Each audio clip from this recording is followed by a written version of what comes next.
Gopi Janavallabha Girivaradari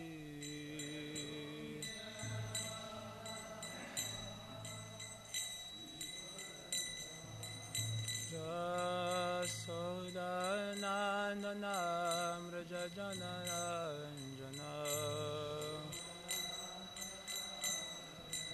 Jamunatira Manachari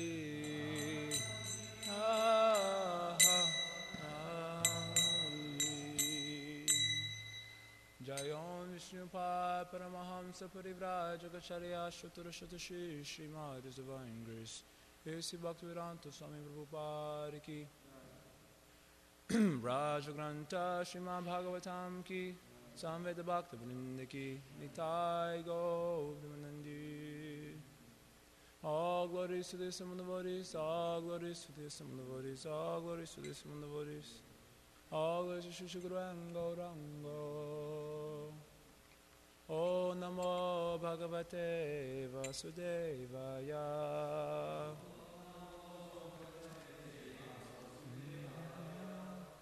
O Namo Bhagavate Vasudevaya.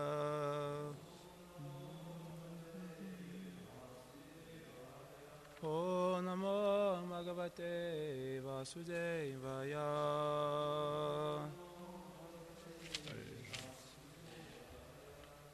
Yatta Toror Mula Nishechanena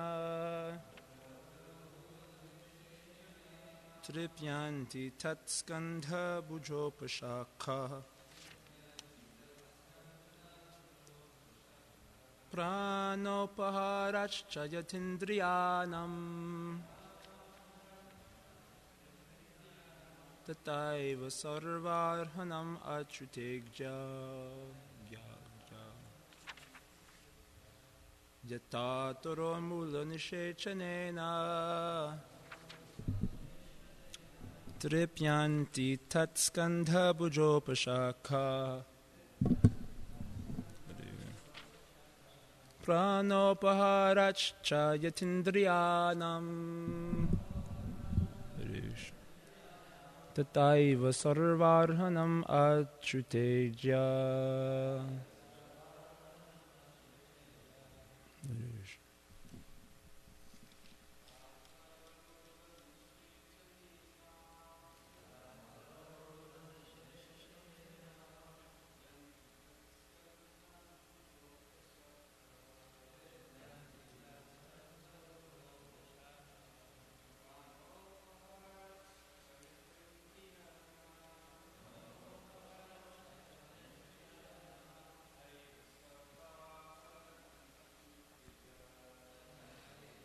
Varhanam Achuteja.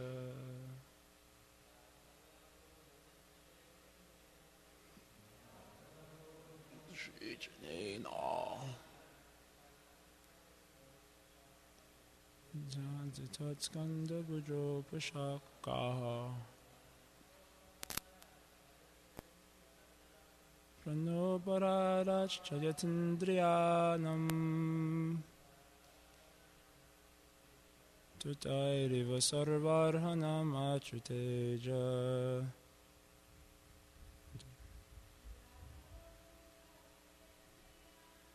Tatoro Mula Nishechanena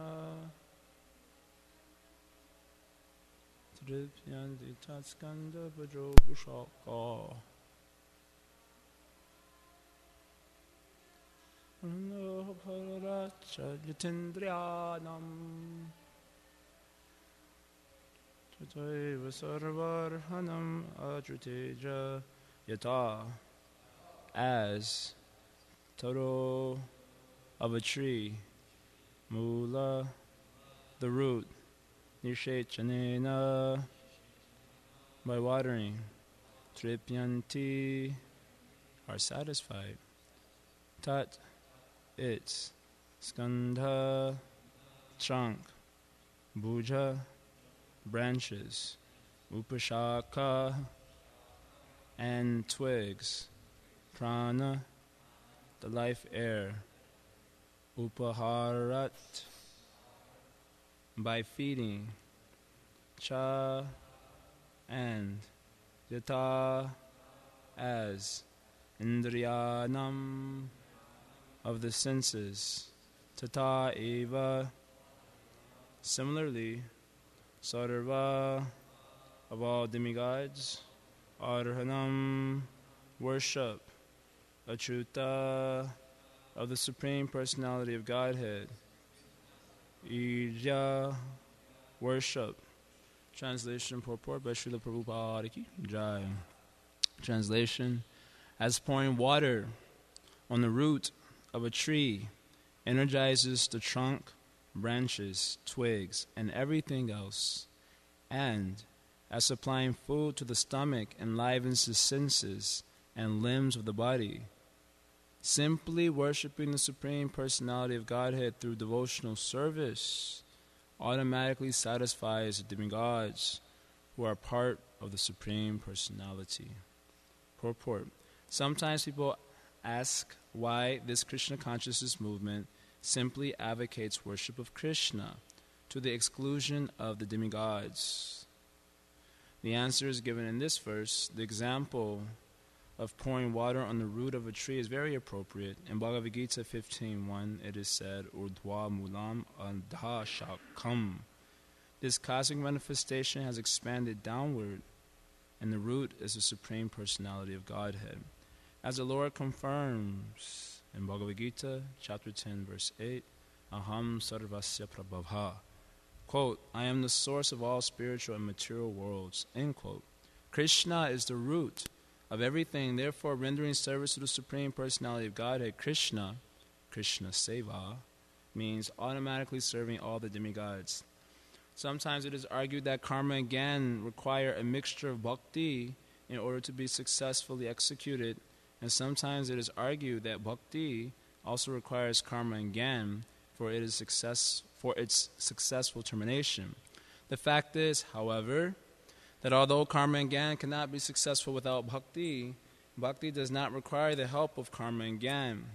Actually, as described by Srila Rupa Goswami, Anya bilashita shunyam gana karmadhyana vritam. Pure devotional service should not be contaminated by the touch of karma and gyan.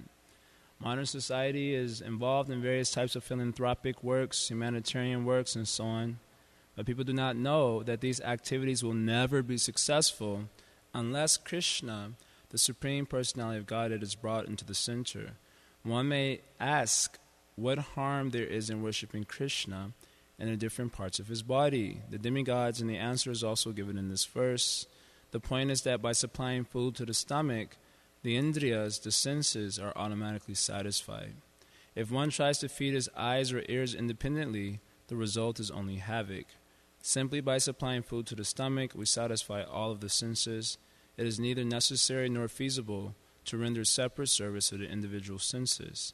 The conclusion is that by serving Krishna seva, everything is complete. As confirmed in Chaitanya Charitamrita, Madhya Lila, chapter 22, verse 62, Krishna Bhakti Kaile Sarva Karma Krita Hoy.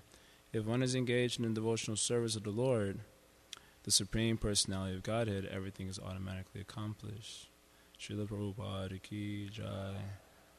Om Agyan Mirandasha Giranjana Shalakaya Chakshunum Litam Yena Tasmai Shri Guruve Namaha. Shri Chaitanya Manobishtam Stapitam Yena Bhutale Swayam Rupa Gadamayam Dadati Swapadantikam Vanshakalpaturubhyascha Kripa Sindhubhyarevacha Patitanam Pavanebhyo Vaishnavebhyo Namo Namaha.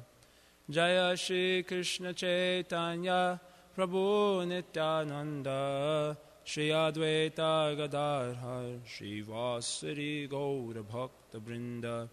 Hare Krishna Krishna Krishna Hare Hare Hare Rama Rama Rama Hare Hare. Hare Krishna.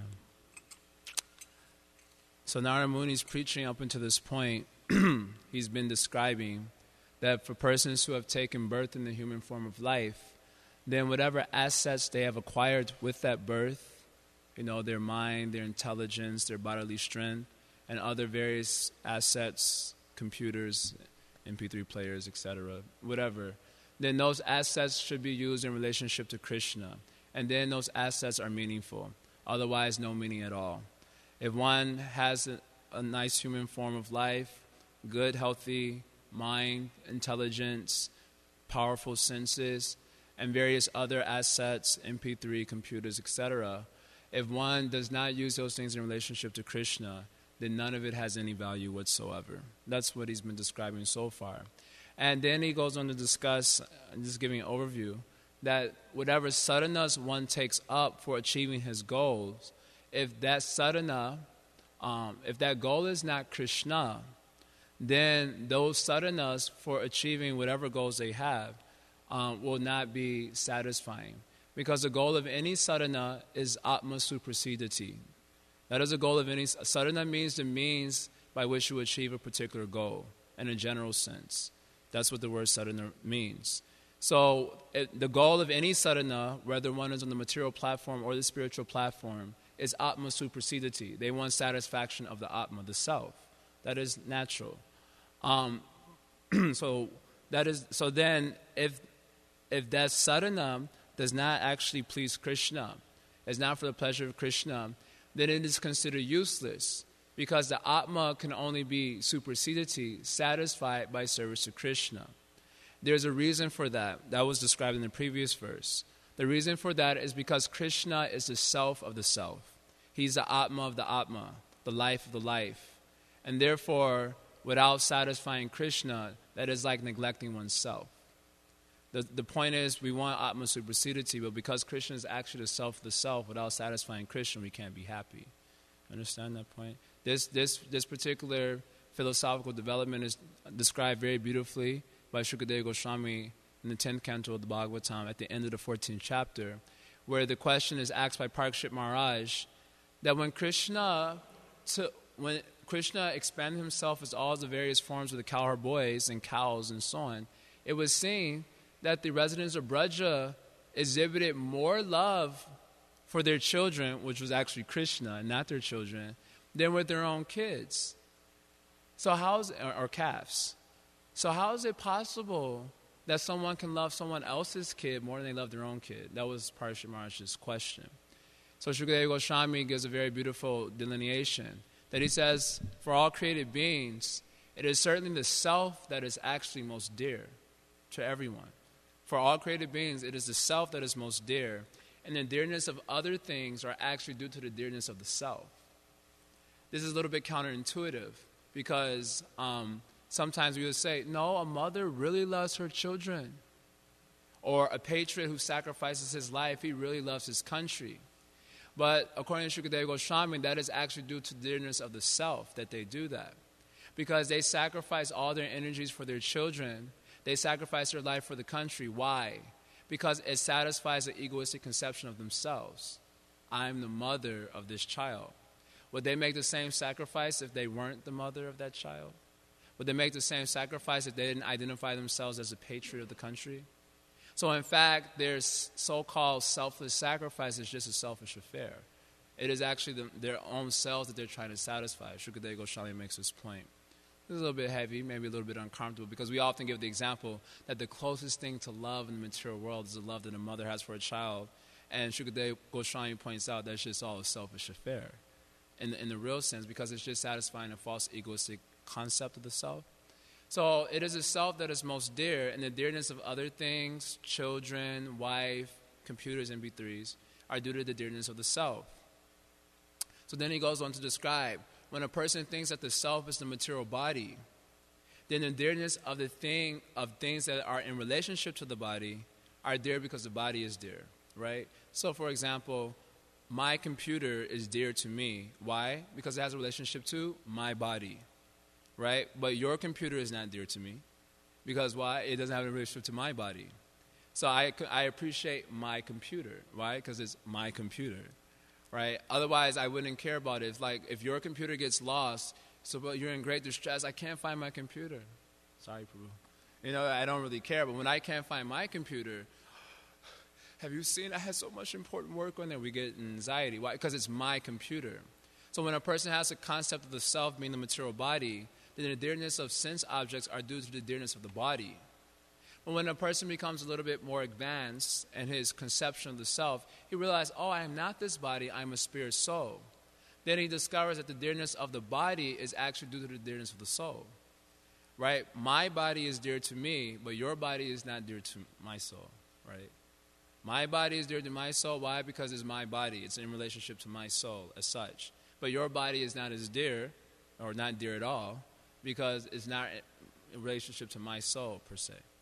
So then the body, so one discovers, oh, the body is only dear because the self, my soul is dear. And then if one, so with that same logic, taking it one step further, the soul is only dear because Krishna is the soul of the soul. So just as objects are dear to the body because they give pleasure to the body, right? So, and the body is dear to the soul because it gives pleasure to the soul. So similarly, the soul is dear because it gives pleasure to Krishna in the ultimate sense. Krishna is the self of the self. So because Krishna, this was described in the previous verse, because the soul is the Tatastha Shakti of Krishna, in fact, he is Krishna or non-different from Krishna by dint of the energy and the energetic being non-different. So therefore, Krishna being the self of the self, unless Krishna is satisfied, we ultimately don't get any Atma Suprasidati. We remain frustrated. So in the beginning of the Srimad Bhagavatam, Savai Pum Samparo Dharmo Yato Bhaktara Dokshaje Ahaitu Kya Pratiyata Yayatma Suprasidati. So if one wants that Atma Suprasidati, that can only be achieved by rendering the supreme Dharma, Paradharma. And that supreme Dharma is what? Bhakti unto the Lord who is transcendental, Adokshaja. And that bhakti has a particular quality. Ahaitu Kya Pratiyata, it must be without interruption. It must be unmotivated. Just service to Krishna. Not service because I'm going to get this, but service to Krishna because that's my constitutional position. That is a natural position. When one comes to that stage of application of devotional service, then Atma Suprasidati is experienced. So long as one is rendering devotional service without the proper expectations, or let's say rendering devotional service with materialistic expectations. In other words, rendering devotional service with the idea that through my service I can oblige Krishna. Through my devotional service I can subordinate Krishna to my desire. Then that type of devotional service will not produce Atma Suprasidati because Krishna is ultimately Swarat, he's independent. So he's not obliged to anyone, he's not subordinate to any, especially to any insignificant jiva. So if one renders service like that thinking he can oblige Krishna that way, he ends up frustrated. That happens all the time in our devotional service. We're rendering service and we have various expectations, and we think that because I'm putting so much of energy, therefore Krishna must. But actually, Krishna must nothing. Krishna is not obliged to anyone. Our constitutional position is servant of Krishna. So when one realizes that and acts accordingly, not just saying it and not acting it, but acting accordingly means acting accordingly in mentality. We may be acting accordingly with our external body, coming to the programs and rendering our chanting japa, etc. But it's the mentality that is the real consideration. Because I'm offering prayers to Krishna, but my mentality is to subordinate Krishna. So that is not devotional service. Offering service, understanding the constitutional position of the jiva, and Krishna as the self of the self, acting accordingly with mind, body, self, consciousness. Then one experience Atma Suprasidati, which is the goal of any sadhana. So Narada Muni explained, without any sadhana that doesn't lead to that goal, which isn't based on that activity of selfless devotional service, is all useless. And it is not that Narada Muni is speaking fanatically. It is not sectarian dogma that he's propagating. It is just like if someone says, if you put your hand in the fire, you'll get burned. He's not being sectarian. He's just telling it like it is because he knows the truth. He knows the nature of fire. He knows the nature of flesh. He knows the nature of fire in contact with flesh. So he says, don't touch the fire. He's not being dogmatic. He's being reasonable. He's telling the truth. So similarly, Narada Muni says, whatever you're doing, if it's not for the goal of pleasing Krishna, and if that service, that sadhana, is not rendered with selflessness, then you're going to suffer.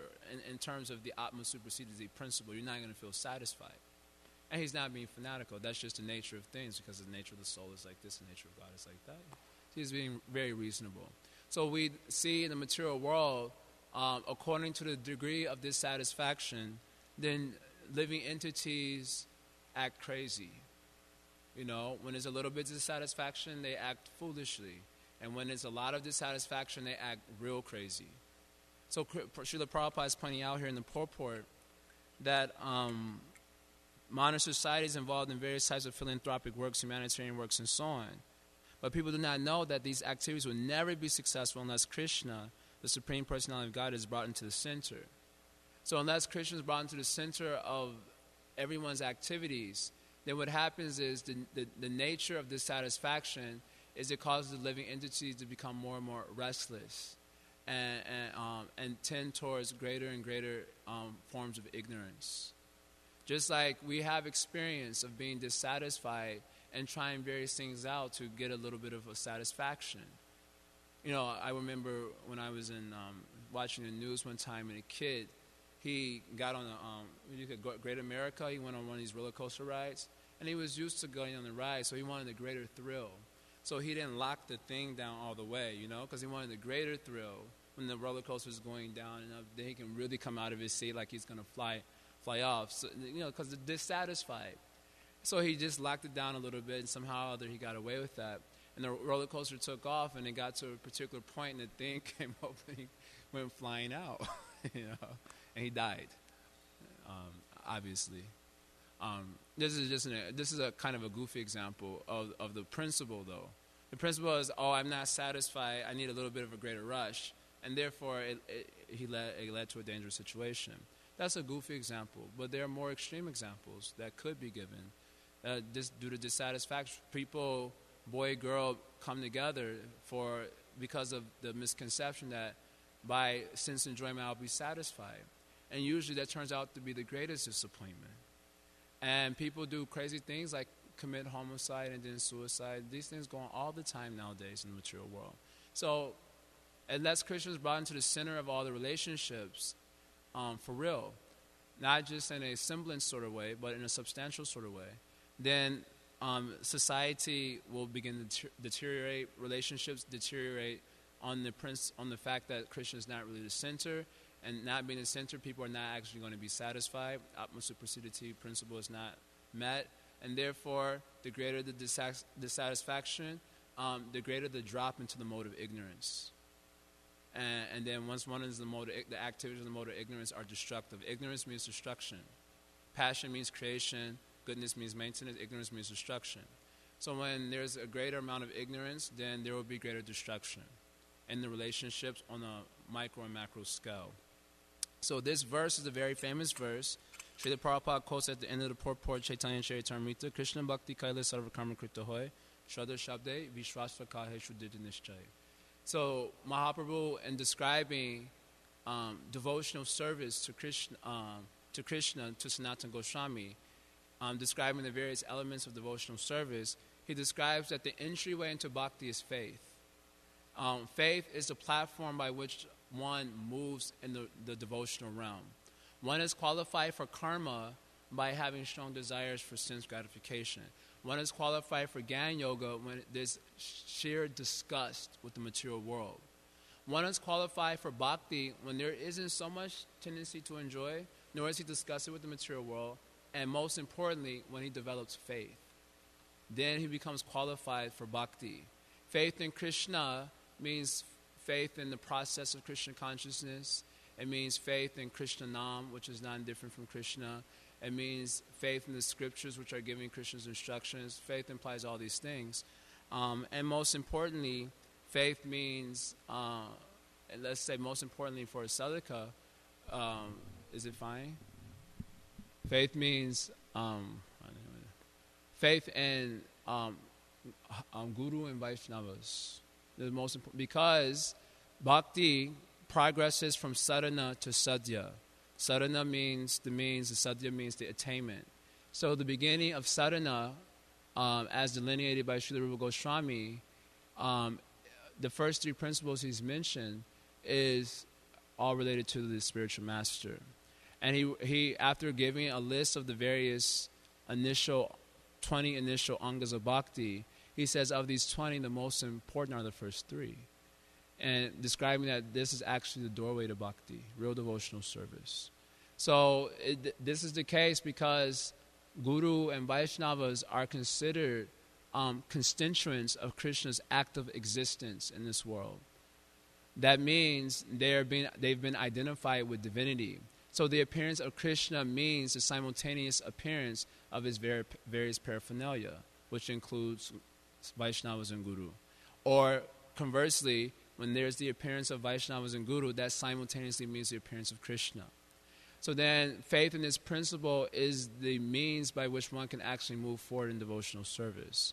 And without faith, or let's say, as Mahaprabhu says, to the degree of faith in this idea, this concept, then and to that degree, one is called as Kanishta Madhyama or Uttam.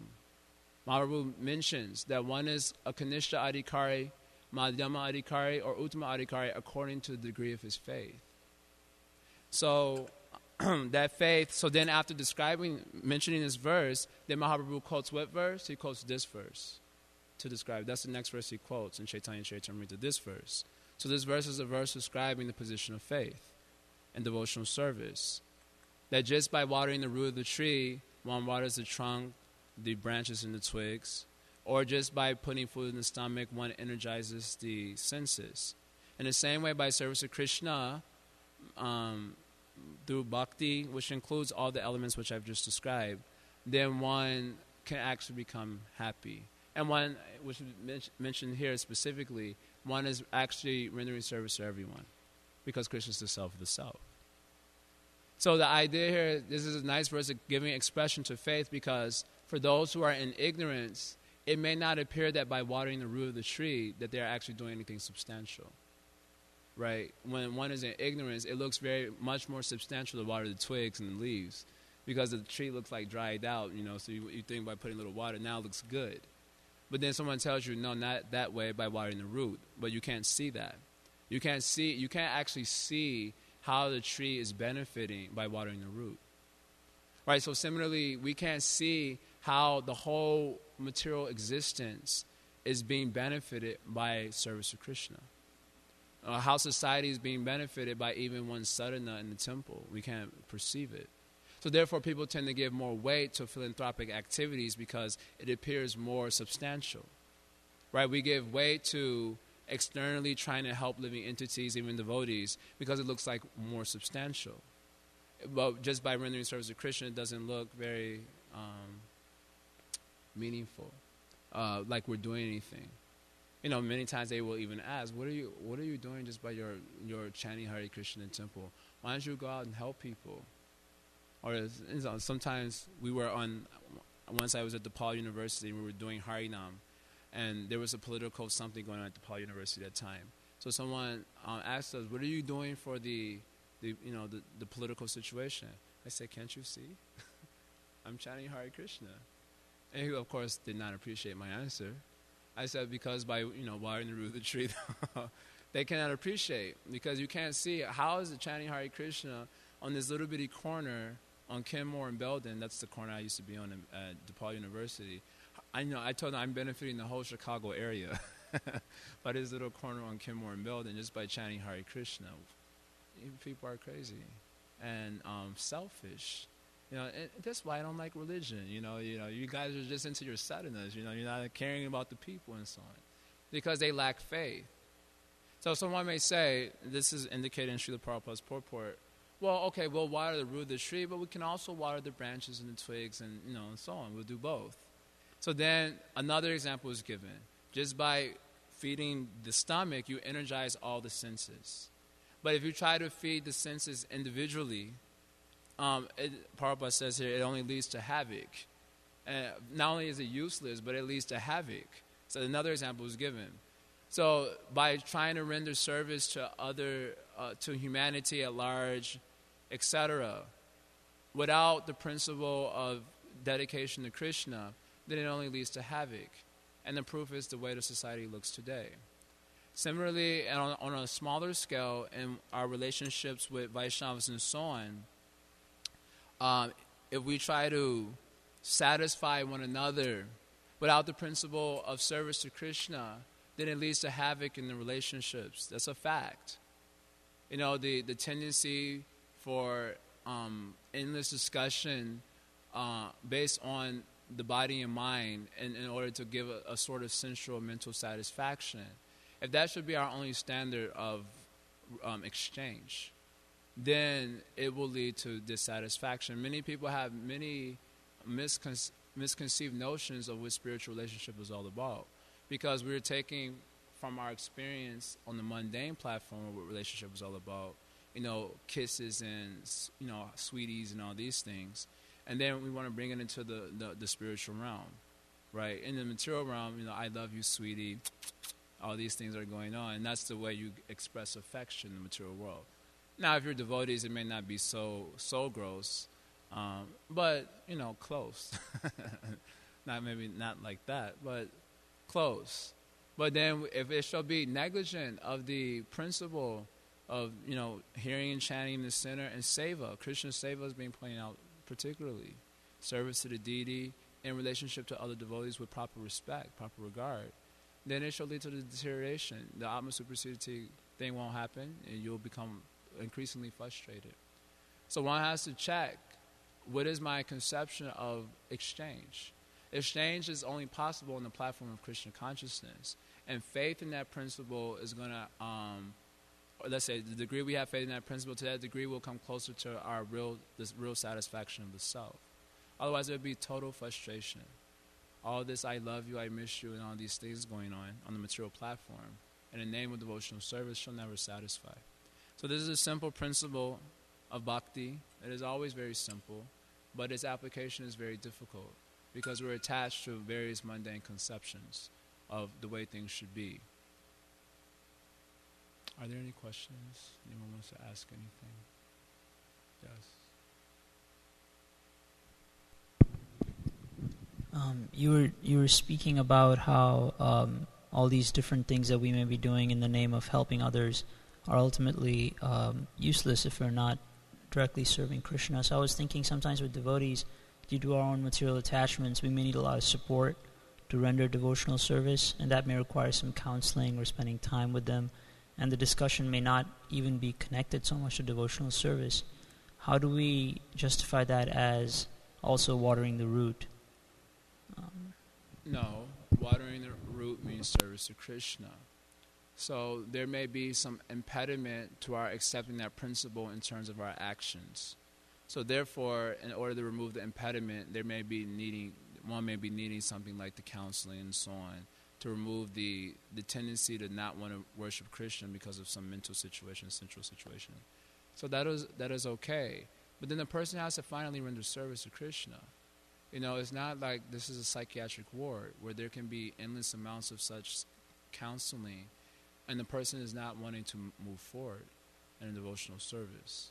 There will always be, due to the compassionate nature of superior devotees, they will always do whatever it takes to help any living entity remove the various blocks in their service to Krishna. They will do whatever it takes, but that is only half of the principle. The other half of the principle is, what are we willing to do? It's not that, like I mentioned this many times, the tendency of a junior devotee in thinking of his superiors is, what have they done for me lately? They forget all the sacrifices that devotees have, or they say, yeah, I'm totally grateful for all that you've done. They may even name one or two things that you've done that they can remember. You fed me prasadam and you brought me to the temple. Some two very insignificant things. But what have you done for me lately? And that's like the whole consciousnness. So, so yes, superior devotees will do all that they can, all that is within their empowerment to help remove various psychological blocks to our just becoming serious about devotional service and actually rendering service. But what are we doing from our side? It's not that, they're pouring gallons and gallons and gallons of blood for us and we're just like crying on the seat again and again and again and again and again. Then how are you helping yourself? How are you rendering service to Krishna or anyone? So there has to come a point in a person's life where he makes the determination, I'm going to serve. Because now that the mind is going to stop its program of disturbance. So when are we going to make the determination to serve Krishna? Hearing the classes and all these things that we're doing is simply to bring us to the point of becoming determined to serve Krishna. Not allowing the dualities that are appearing in the mind to weaken our resolve for service to Krishna and service to Vaishnavas. So when are we going to make the determination to serve? We offer very nice platitudes when devotees satisfy our mind and senses. Oh, so many nice things we say. Oh, I'm so grateful to you. I really feel uplifted now. And then the next day, the same program. And then again, devotees are putting energy. And then, oh, I'm so grateful to you, this. And then the next day, the same program. When are we going to make the decision to serve Krishna? It's not that on and on and on and on that one should remain stuck up on the Krishna summarizes the whole mental central disturbance and how to deal with that in one verse. Tam sutikshru sabharata. Tolerate. You're now on the spiritual platform. Therefore, the appearance of happiness and distress and its disappearance in due course is due to the sense perception. Learn how to tolerate. And then after that, he gets into the discussion of jiva tattva. He doesn't even give much concern, as such, like long spell out step by step how to deal with the mind and senses. He's tolerate. You're not on a spiritual platform. You have to tolerate that. And now I'm going to speak to you, transcendental knowledge.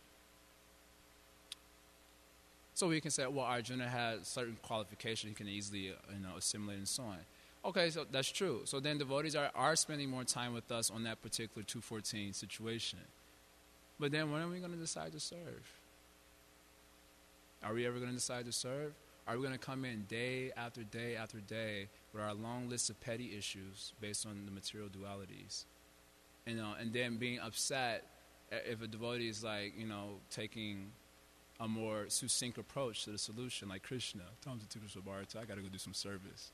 Because finally devotees, they got to serve too. We're eating up all their time with this thing and that thing. They got service too. It's not that they can spend all their time trying to save a drowning soul and the soul is not trying to save himself. Just like sometimes when someone is drowning, I heard lifeguards have to like punch the guy out because he's like so much frantic that he like pulls him down, So when they have to save him, they like knock him out real quick. So he like knocks out, and then they can just take him out of the ocean, They mentioned like this. I remember hearing this principle one time. But we can't like exactly knock devotees out and shut up, serve Krishna. But my point is that if this being frantic condition is, we're so strongly identifying with duality that day after day after day, we're not allowing devotees to actually their words to uplift us, rather than giving a focus on the higher principle. We're just staying stuck here. Here's a higher no. Why don't you no? Come no. We're like stuck up. We don't want to turn our face towards Krishna. So there's no solution. There's absolutely no solution. And then finally, it's going to come a day that devotees, they have their services too. It's not that they're going to be eternally with us in this form. We should not count on that. So then what are you going to do when they disappear? If now that your psychiatrist has disappeared from the scene, what are you going to do now? They've, while things are a little bit nice, we've been given opportunity to really gain momentum and focusing our attention towards turning towards the Lord. And if we're going to be stuck up on the duality platform, then it's going to come a day that such devotees will disappear in the form that we know them as. And then what are you going to do, having not taken seriously that opportunity given to you for whatever period of time? So we don't deprecate the necessity to help devotees out with the various psychological disturbances that do come up, constantly. That is obviously needed. But finally, there has to be a determination to serve, because that's not going to stop. It's just like the coming of the waves. Has anyone ever seen a time when the waves just stop? Yeah, maybe like for a period of 5-10 minutes, and then the waves are always coming in. So what are you going to do? Just, the waves are not stopping. Crying about it, or are you going to make the determination to serve? And hell and high water, I'm going to serve. That's going to be my answer. Yeah. Hare Krishna is kind of following in the same line, a little bit, but kind of a different angle. Anyway, you're mentioning how mother sees her child as very dear because of the relationship between the child and the body. So on the spiritual platform, one gets over that and sees everyone as dear because they're dear to Krishna, Sarvabhutatma Bhutatma. So at the same time, there is detachment. I'm wondering if you could speak a little bit on this detachment. How can you see everyone is dear to you, but be detached? What does that easily mean? Detachment is the real platform of love. Attachment impedes the flow of love. What does detachment mean? There are many aspects of detachment. I kind of wrote about this in my homage to Srila Prabhupada Maharaj. The detachment means no expectations. So even the gopis have detachment in that sense in relation with Krishna. Asli shava parritam panashramam adarshana mamrahatam karotuva. Krishna may embrace me and make me the happiest person, or he may trample on me. But in either case, he is my prananath, the Lord of my prana, my life. That's detachment. Not that no expectations as such on the material platform that, Krishna, you must reciprocate in this way. That detachment gives a freedom for, just like parents, so we're using the example of parents. Parents oftentimes are very attached to their children. So they impede their children's natural progress towards Krishna consciousness or whatever they want to do because of their various attachments of what their children should be. So they set various expectations for their children, which their children either can't meet or are unwilling to meet. And as a result, the relationship becomes very much strained. And even if the child should try to meet the unspoken of expectation or very much spoken of expectation, there's animosity due to the fact that there's so much expectation that I'm not willing to meet or not able to meet, etc. But when there's no expectation as such, I'm just giving as an example, then the child is able to freely kind of choose his direction in life. And he's confident that if I choose this direction in life, my mother or father isn't going to terminate the relationship. Or there's not going to be animosity from this side because I made this direction. Sometimes people feel pressured, like I got to go in this direction because if I don't, they're not going to like me as much. And they're going to do. So then that attachment spoils the whole show. But when there's detachment, okay, I can move in this, I can make mistakes. And just because I'm making a lot of mistakes, it's not going to mean the relationship is finished. But when there's attachment, a person can only make so many mistakes. Or there's going to be a time constraint of how much time you're going to spend with them to get it together.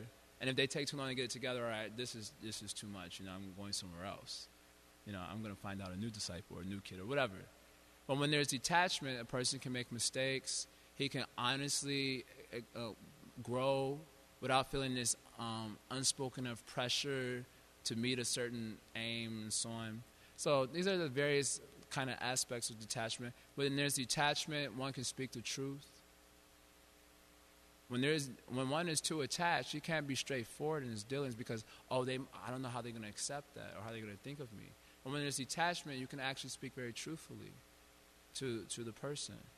So these are just various. So in other words, detachment allows for the free flow of real spiritual love.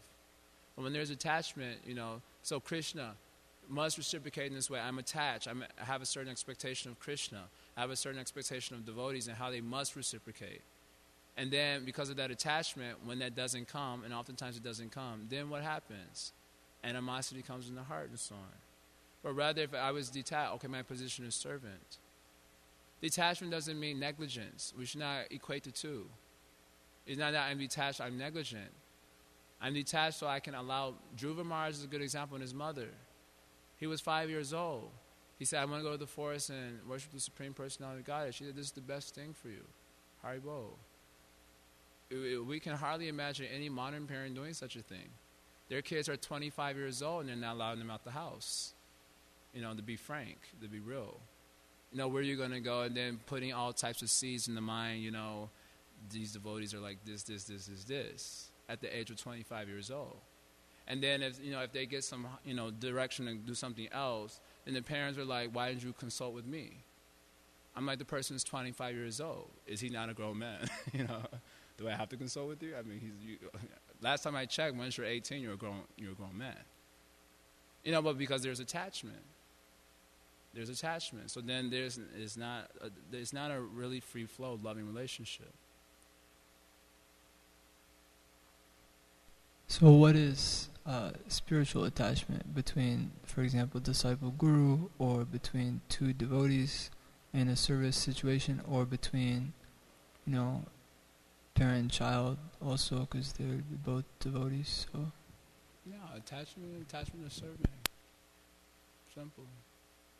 Serving Krishna, serving their direction, particularly, because you need to know how to serve, so that you need some direction.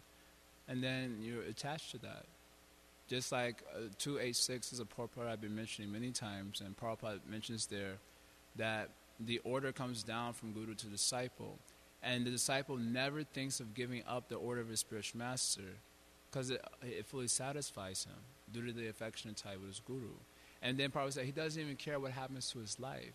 He just tries to fulfill the order of his spiritual master. And there's attachment to the service of his Guru, and held on high water. However difficult it may be, this is my service to Krishna. Like I was mentioning when I was in New York with Ram Roy Prabhu, and he has this whole mood of service on Andhra Prabhu, and he's got this huge heavy cart that he had to roll. And many times when we would try to offer to help him, he's like, I want to do it. Why? Because my service. He felt it very much. He was very much attached to Andhra Prabhu. He felt it very much his service. So then when we like, we can do it, he's like, I want to do it. Because he said, I feel good when I do it. Because my service is attached to the person, so he's attached to the service to the person. And then if there's hell or if there's heaven, either way, there's service. That's where my attachment is. When there's attachment to sense enjoyment, when it's hell, it's hell. When it's heaven, I'm going to enjoy. And when there's attachment to service, then hell or heaven, I'm serving Krishna. Narayana para sarve, nakutashana bipyati, swarga, apravarga narakeshu apitoyata. He sees all situations equally. Those who are surrendered to Krishna, Narayana para, they see heaven, hell, and liberation all with an equal eye. Why? Because in every situation they see their service to Krishna, to Guru. They see their service only. Okay, how do I serve in this situation? How do I serve in that situation? Like that. And then, because there's attachment to the person, it's not just attachment to the service, so the person may give another direction. And then he's happy, okay, new service, and he's happy to take that service now. Now I'm like, oh, I really like that service. Why are you changing my service? I like that one. Oh, Guru, I want you to do this one. But I like that one. Is it okay if I do that one? All right, stay on the material platform. And that's okay. We may be like that for some time, whatever. We have to go through our growing pains. So we all got to go through our growing pains. But then, because there is attachment to the person gives another direction for service, okay. Haribo, new service come up. In the beginning, in devotional development, it's described, in the beginning there's attachment to the service. And when we're more advanced, there's attachment to the person. So we give expression to our attachment by service to the person. And then, based on the types of direction they're giving, and if they change direction, it's dynamic. It's not static. It's dynamic. So are we really ready to participate in the spiritual idea? Anyway, time and truth stand together. Anyone else? Yeah. What? Guru? Attachment to the service. Yeah, it's mentioned in Nectar Devotion in a maybe a subtler way. But these ideas are coming from various literatures. Bhagavatam, it's out there. Haribol. Anyone else wants to ask anything? Okay. Srila Prabhupada ki jai.